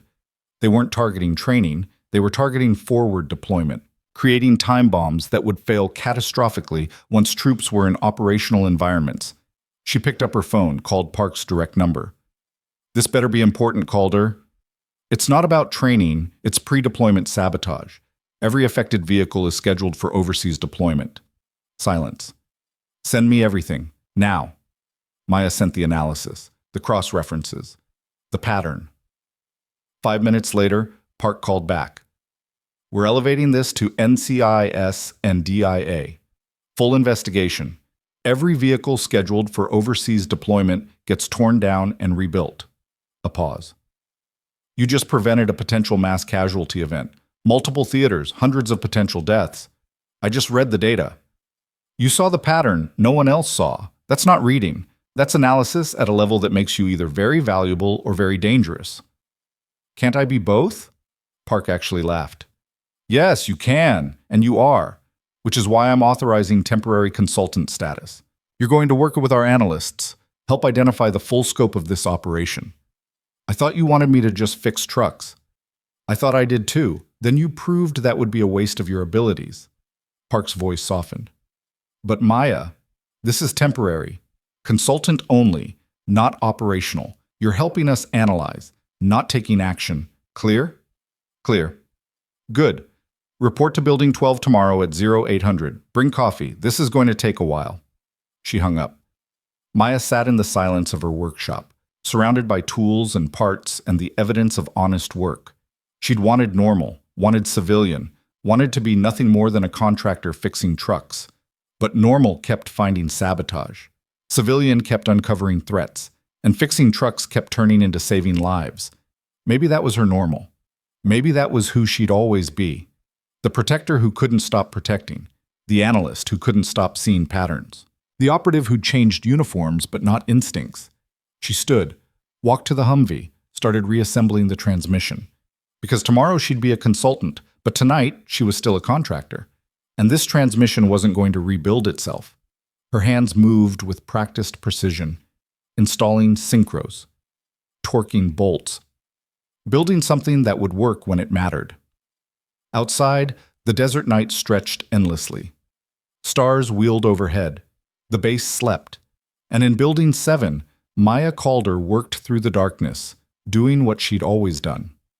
Fixing broken things. Protecting people who'd never know her name. Being the silent guardian who asked for nothing except the chance to keep doing the work. The transmission clicked into place. Perfect alignment, perfect timing. She smiled. Some things, at least, were fixable. And maybe, just maybe, she was too. The transmission was finished by 0300 hours. Maya tested it twice, documented the rebuild, then sat in the quiet workshop with cooling metal and the smell of fresh gear oil. Her phone buzzed. Apex. Again. Network identified.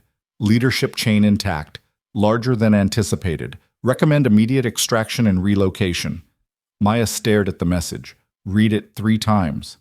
Extraction. The word that meant her civilian life was over. The word that meant disappearing again.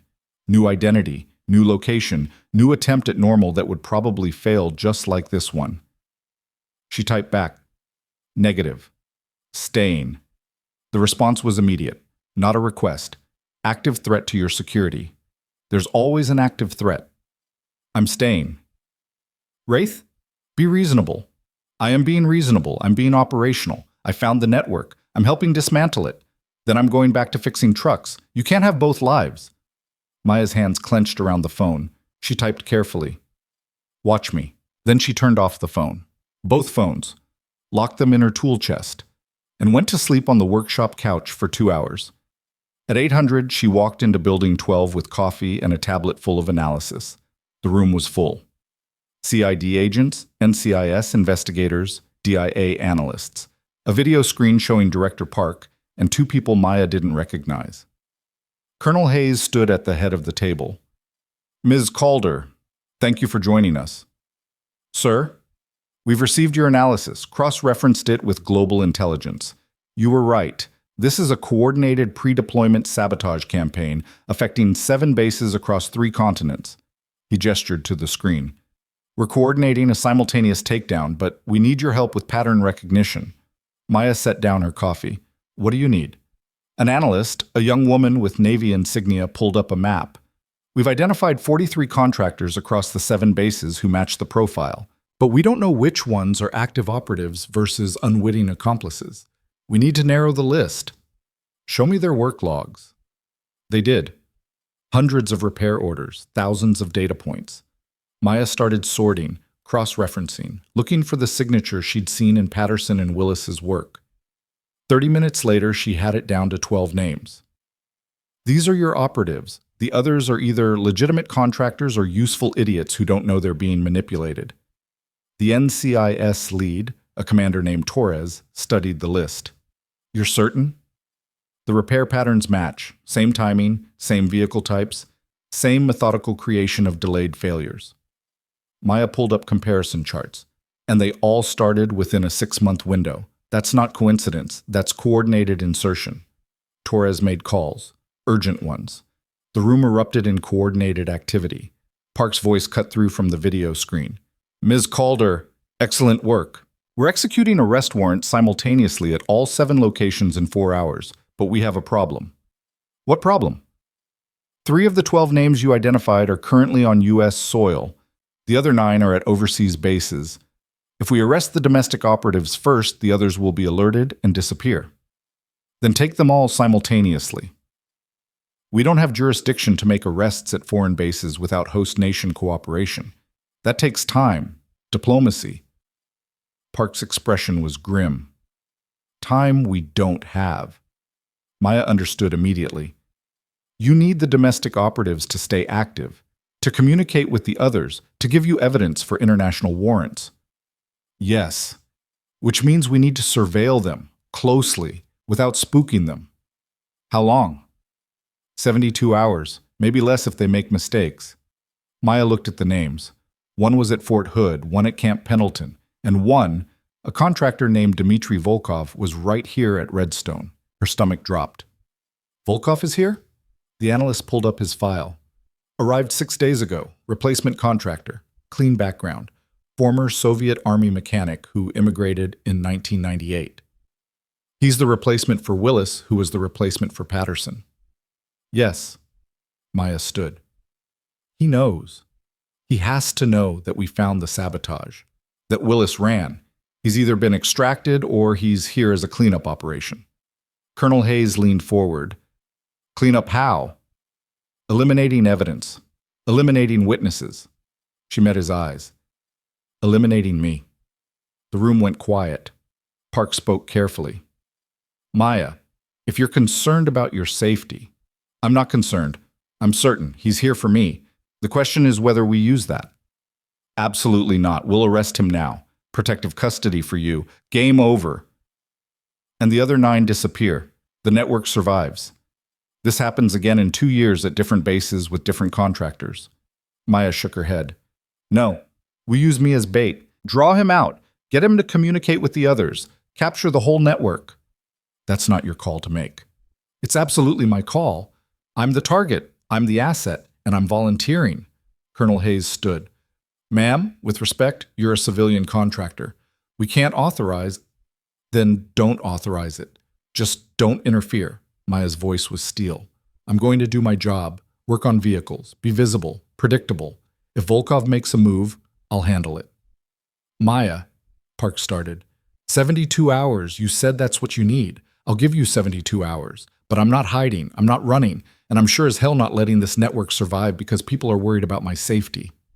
Rowe, who'd been silent until now, spoke up. She's right. Everyone turned. She's right, he repeated. We use her as bait, but we do it smart. Protective surveillance, backup, containment protocols. He looked at Maya. And she agrees to follow operational parameters. No cowboy shit. Maya almost smiled. Agreed. Park was quiet for a long moment. Then, Colonel Hayes, this is your base, your call. Hayes looked at Maya, at Rowe, at the 12 names on the screen representing a network that had already killed soldiers in Helmand and was trying to do it again. 72 hours, full surveillance, armed response team on standby. And Miss Calder, he met her eyes. You step 1 inch outside the parameters, we pull you. Clear? Clear. The meeting broke. Agents scattered to coordinate surveillance. Maya walked out into the morning sun. Rowe followed. You know this is insane. Yes. You know you could die. I've died before. Didn't take. He grabbed her arm, gently. Maya, I'm serious. This man is a professional, trained, dangerous, and you're not an operator anymore. She looked at his hand on her arm, at his face, at the genuine concern there. Sergeant Major, I appreciate what you're trying to do, but you need to understand something. She stepped closer. I was never just an operator. I was the operator they sent when other operators failed. I was the one who went into compounds alone and came out with 7 children. I was the one who survived Helmand when everyone else died. Her voice dropped. And that person doesn't just disappear because I put on civilian clothes and fix trucks. She's always here, always ready, always watching. Rowe released her arm. That's what scares me. It should, because if Volkov comes for me, he's not going to find a soft target. He's going to find out why I'm still alive when 11 trained operatives aren't. She walked away. Back to Building 7, back to her workshop, and waited. The surveillance team was good. Maya spotted 3 of them within an hour. Former military, probably contractors themselves. They maintained distance, stayed mobile, rotated positions. She worked on vehicles, routine maintenance, oil changes, brake inspections. Visible, predictable, exactly as planned. Volkov appeared at 14:30 hours. He walked past Building 7 twice, casual, just another contractor heading to the motor pool. But Maya saw the way his eyes tracked the building, assessed the approaches, noted the security camera positions. He was planning, preparing. Good.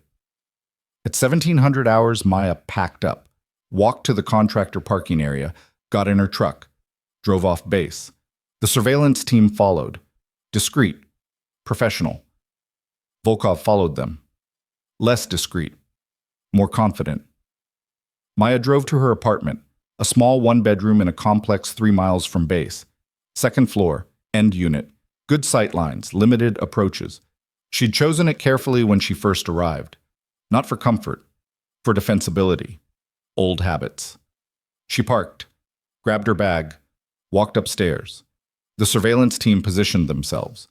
2 in a vehicle across the street, 1 in the complex disguised as a resident. Maya entered her apartment, locked the door, drew the curtains, and waited. Volkov made his move at 02:30 hours. Maya was awake, had been awake, sitting in the dark with a ceramic knife she wasn't supposed to have, and training she wasn't supposed to use. The lock picked quietly. Professional work, 30 seconds, clean. The door opened. A shadow slipped inside. Maya watched from her position behind the kitchen counter. Volkov moved through the apartment, checking rooms, looking for her. He found the bedroom empty, the bed undisturbed. He turned, scanned the living area. Maya stepped out. The ceramic knife caught ambient light from the window. Looking for someone? Volkov didn't startle, didn't react, just assessed, professional to professional. You should be asleep. Russian accent, thick, deliberate. I don't sleep much. Side effect of being dead. He smiled. Ah, you are Wraith. I wondered if stories were true. They were. Still are. Then you know why I'm here. Patterson talked before he ran. Told you I found the sabotage. So you came to clean up loose ends. Da! Nothing personal. It never is. They circled. Slow. Careful. 2 predators in a small space. Volkov's hand moved toward his jacket. Maya's knife came up. Don't. You will kill me? If I have to. I think not. You are civilian now, contractor. You fix trucks. You follow rules. His hand kept moving. You're not killer anymore. Want to test that theory? His hand stopped. He studied her face, her posture, the way she held the knife, and he saw it. The truth. She was absolutely willing to kill him. Interesting, he said quietly. You have not changed, just hidden. Last warning. Remove your hand from your jacket. He did. Slowly. Showed empty hands. What now?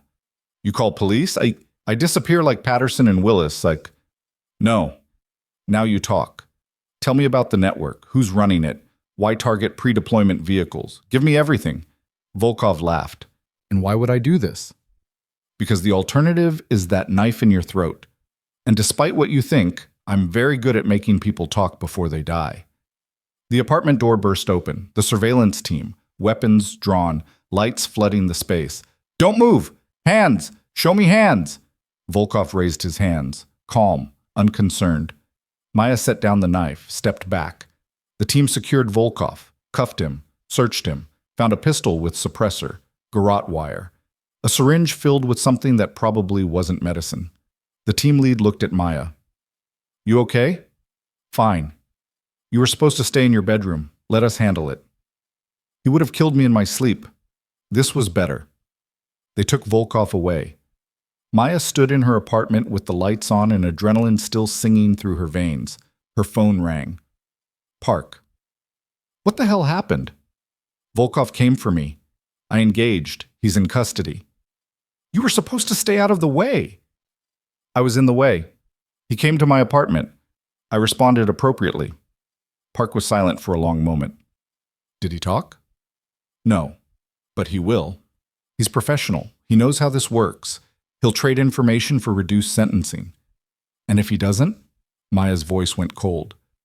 Then I know people who are very good at making professionals talk. Should I make some calls? No, Jesus, no. Park exhaled. The other 9 operatives at overseas bases. They've been arrested. Simultaneous coordinated action 30 minutes ago. We got them all. Maya sat down. The adrenaline crash hit hard. All of them? Every single one. The network is dismantled. The sabotage is over. And it's because you saw the pattern and refused to back down. Park's voice softened. You did good work, Maya. Exceptional work. I just did my job. No, you did everyone's job. Contractor, analyst, operative. You were all of it when we needed you to be. A pause. Which brings me to the hard part. Maya closed her eyes. Here it comes. The resettlement program. Your placement here. After tonight, it's over. You've been too visible, too operational. Your cover as a simple contractor is blown. I understand. But we have options. New placement, new identity, different location, different work. Park paused. Or something else. What else? We could use someone like you, full-time consultant, working with DSSS and NCIS on contractor security, identifying vulnerabilities, training analysts. You'd be semi-operational, legitimate cover, good pay. Maya was quiet, thinking. Would I still fix trucks? Park laughed. If you want to, the position would be flexible. Use your skills however makes sense. And I'd have to move? Leave Redstone? That's the thing. We want you to stay. At least for now. You know this base, know the people, know the systems. You'd be valuable here. Maya looked around her apartment, at the life she'd built. Small, quiet, honest. Can I think about it? You have 24 hours. Then I need an answer. Park hung up. Maya sat in the silence, thought about the offer, about what it meant. Not quite civilian, not quite operational, something in between, something that let her use all of herself instead of hiding half of who she was. At 800 the next morning, she walked into Building 7, found Ro waiting with coffee. Heard you had an exciting night. You could say that. Also heard Park made you an offer. News travels fast. It's a small community. He handed her the coffee. What are you going to do? Maya sipped. Hot. Black. Perfect. I don't know yet. Part of me wants to say yes, keep working, keep protecting people. But another part wants normal. Yeah. Ro nodded slowly. Can I tell you something? Something I learned in 30 years? Of course. Normal is overrated. Normal is for people who don't have exceptional skills and exceptional experiences. People like you, like us, we don't get normal. We get purpose. We get meaning. We get to make a difference. He met her eyes. The question isn't whether you can be normal. It's whether you'd be happy being normal. Maya set down her coffee. I thought I would be. When they pulled me out of Helmand, when they declared me dead and gave me a new name, I thought I wanted quiet, peace, simplicity. And I was dying inside every day, every routine task, every moment of pretending I was just a contractor who fixed trucks. I was suffocating. So what changed? Patterson, the sabotage, the investigation. She smiled slightly. The moment I realized I could use my skills to save lives without taking them. That I could be operational without being violent. That I could protect people through analysis and expertise instead of bullets and knives. That sounds like purpose.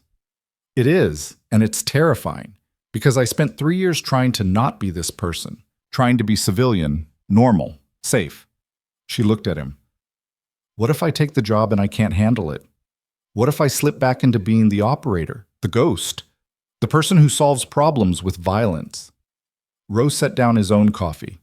Maya, you had a trained operative in your apartment last night, alone, in the dark, with a weapon, and you didn't kill him. I almost did. Almost doesn't count.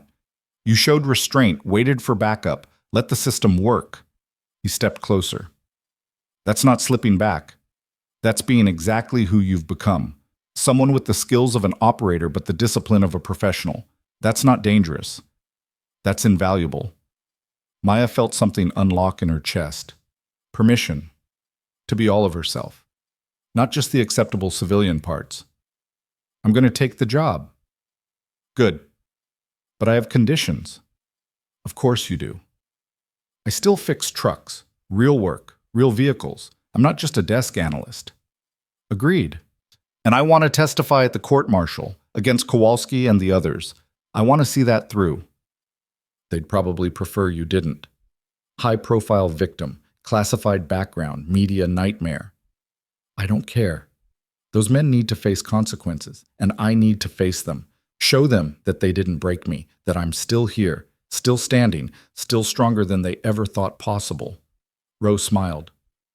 I'll make sure it happens. Maya pulled out her phone, called Park. That was fast. I accept, with conditions. I'm listening. Maya outlined them. The truck work, the testimony, the flexibility. Park was quiet. Then, done. All of it. Welcome to the team. When do I start? You already did, but officially? Next Monday. Take the weekend. Rest. Recover. Prepare for what comes next. What does come next? Patterson and Willis were extradited back to the U.S. They're cooperating. Naming names. The network is bigger than we thought. More bases. More operatives. More sabotage going back years. Park paused. We're going to need you to help identify all of it. Travel to different bases. Analyze their systems. Find the patterns we missed. How long will that take? Months, maybe a year, but you'll be saving lives every day, making a real difference. Maya looked around her workshop, at the tools, the vehicles, the evidence of honest work. I can do that. I know you can. That's why we want you.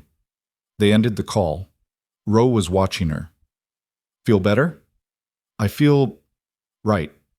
For the first time in 3 years. Good. Now get out of here. Take the weekend. Do something civilian. Remember what that feels like. Like what? I don't know. Movies, shopping, normal people shit. Maya laughed. Actually laughed. I don't know how to do normal people shit. Then learn. Because you're going to need balance if you want to survive this job long term. He was right. She knew he was right. So she took the weekend. Went to a movie, ate at a restaurant, bought clothes that weren't work pants and boots, and felt completely out of place the entire time. But she tried. Because trying mattered. Monday morning, she reported to Building 12. Her new office, secure, climate-controlled, computers and monitors and satellite feeds, but also tools, a workbench, access to the motor pool, balance. She spent the morning analyzing vehicle data from Fort Hood, found 3 more sabotage systems, flagged them, saved lives before the failures happened. Afternoon, she rebuilt a transmission for a Humvee deploying to Germany. Balance. 6 weeks later, she stood in a military courtroom wearing civilian clothes and testified against 5 men who'd assaulted her. She described the grab, the tear, the humiliation, the exposure. She described the aftermath, the fear, the violation, and she described the decision to press charges, to demand accountability, to refuse to be a victim. Kowalski's lawyer tried to paint her as vindictive, oversensitive, overreacting. Maya stared at Kowalski through the entire cross-examination, never wavered, never blinked. When asked if she wanted to ruin these young men's lives, she'd answered clearly. I want them to understand that actions have consequences, that assault is assault regardless of intent, that no woman should have to endure what I endured because men think harassment is humor. She paused. If that ruins their lives, that's on them, not me.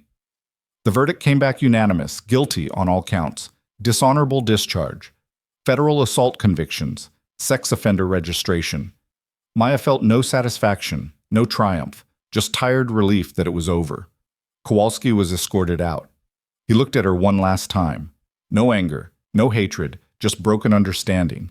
She nodded once. Acknowledgement, not forgiveness. Outside the courtroom, Ro waited. How do you feel? Empty, but resolved. That's normal. There's that word again. He smiled. Come on, I'll buy you coffee. They sat in the base cafe, watched soldiers come and go, young, loud, confident. Do you regret it? Roe asked. The testimony, the trial, all of it. No, it needed to happen. Maya sipped her coffee. But I'm glad it's done. What's next for you? Fort Bliss on Wednesday, checking their pre-deployment vehicles. Then Camp Lejeune the following week. She smiled. And fixing trucks in between. Balance. Balance. They finished their coffee in comfortable silence. 3 months later, Maya had traveled to 11 bases, found sabotage at 7 of them, prevented an estimated 200 casualties. She'd also rebuilt 43 transmissions, replaced countless electrical systems, and earned a reputation as the contractor who actually gave a damn. At Redstone, things had changed. More female contractors, better security protocols, mandatory harassment training that actually meant something. The soldiers treated her differently now. Not as a contractor, as someone who'd proven herself. Someone who mattered. She didn't need their respect, but she appreciated it anyway. On a Tuesday afternoon in late fall, Maya was under a MRAP checking brake lines when someone knocked on the undercarriage. You alive under there? She recognized the voice. Martinez, the specialist who'd reported the binding turret 6 months ago. Barely. These brake lines are a disaster. Need help? You know how to bleed hydraulic brakes? I can learn. Maya rolled out. Martinez stood there with 2 other soldiers, Chen and another private she didn't recognize. We're deploying next month, Martinez said, to Poland. We wanted to make sure our vehicles are solid, and we figured the best way to ensure that is to learn from you. Maya stood, wiped her hands. You want me to teach you vehicle maintenance? We want you to teach us what actually matters. Not the manual version, the real version, the stuff that keeps people alive. She looked at the 3 young faces. Earnest, serious, ready to learn. This isn't glamorous work. It's dirty, tedious, sometimes boring. So is dying because your brakes failed. We'll take boring. Maya almost smiled. Okay, grab tools. Let's start with brake systems, because if you don't understand hydraulics, you don't understand how not to die. She spent the afternoon teaching them, not just procedures, understanding. Why things failed, how to identify problems, what mattered versus what was just checklist compliance. They absorbed everything, asked smart questions, took notes. When they left, Maya felt something she hadn't felt in years. Hope. Because these soldiers cared, wanted to learn, wanted to be better, and she could help them, not by killing threats, but by teaching them to protect themselves. That night, she sat in her apartment, same apartment, finally feeling like home, and wrote an email to Park. I want to develop a training program. Vehicle systems for deploying soldiers, not just maintenance, survivability, critical thinking. Make it mandatory for pre-deployment. Park's response came an hour later. Approved. Draft curriculum. We'll pilot it at Redstone. If it works, we'll roll it out DoD-wide. Maya stared at the email. DoD-wide. Department of Defense. Every base. Every deploying unit.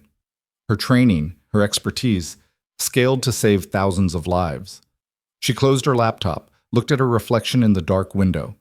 The woman staring back had scars, visible and invisible. A past she couldn't talk about and a present she was still learning to navigate. But she also had purpose, meaning, work that mattered. She was Maya Calder, former ghost, current contractor, future instructor, someone who had died and come back different. Someone who'd learned that strength wasn't just about killing threats. It was about preventing them, teaching others, building something that lasted beyond any single operation. The symbols on her back represented 5 operations that never happened.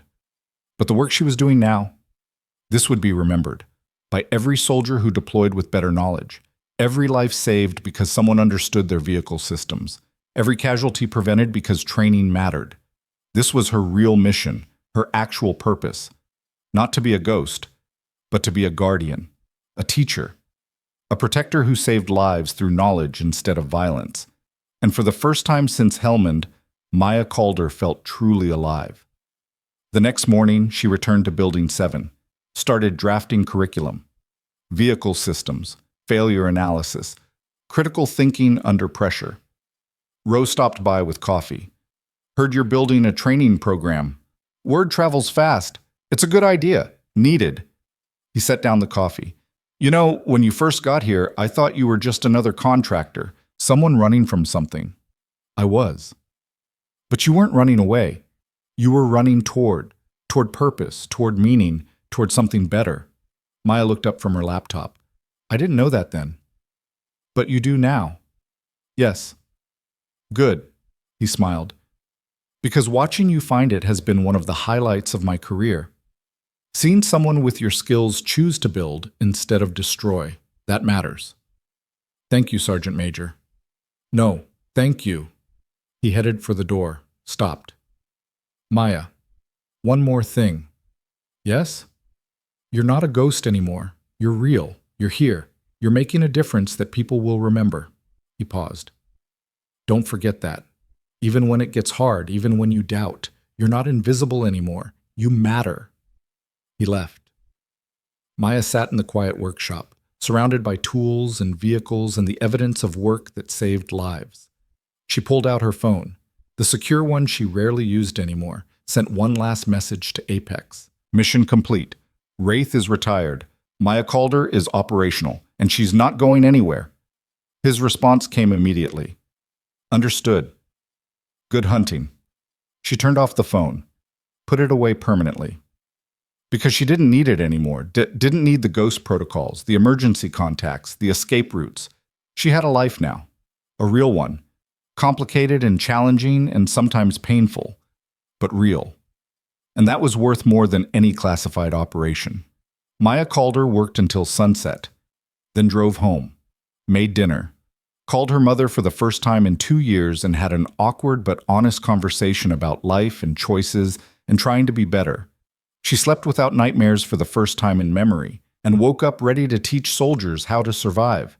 Because some people save lives by fighting, and some save lives by teaching others not to need fighting.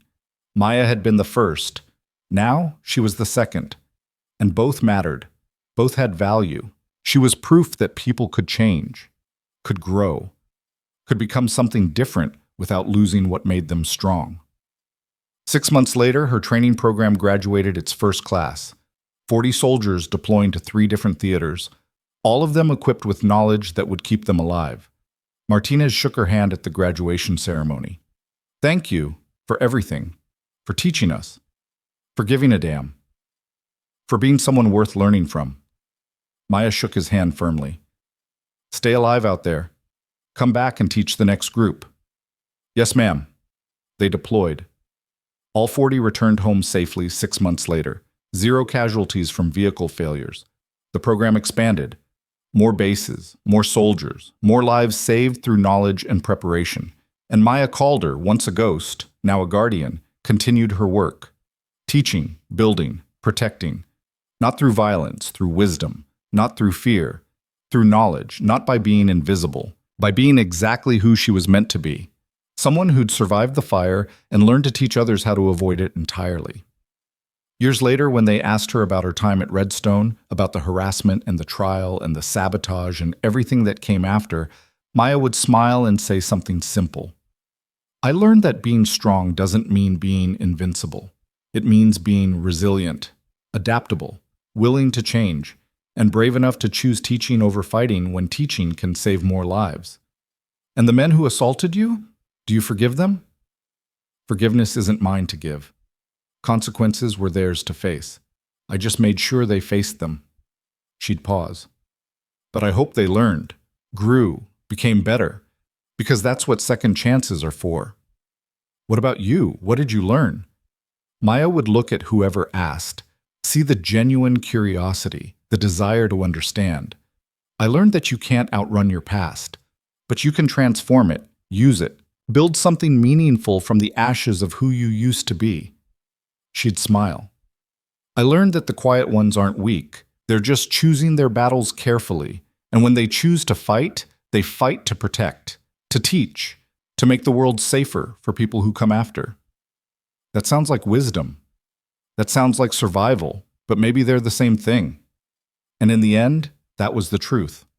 Maya Calder survived, thrived, transformed, from ghost to guardian, from operative to instructor, from invisible to essential.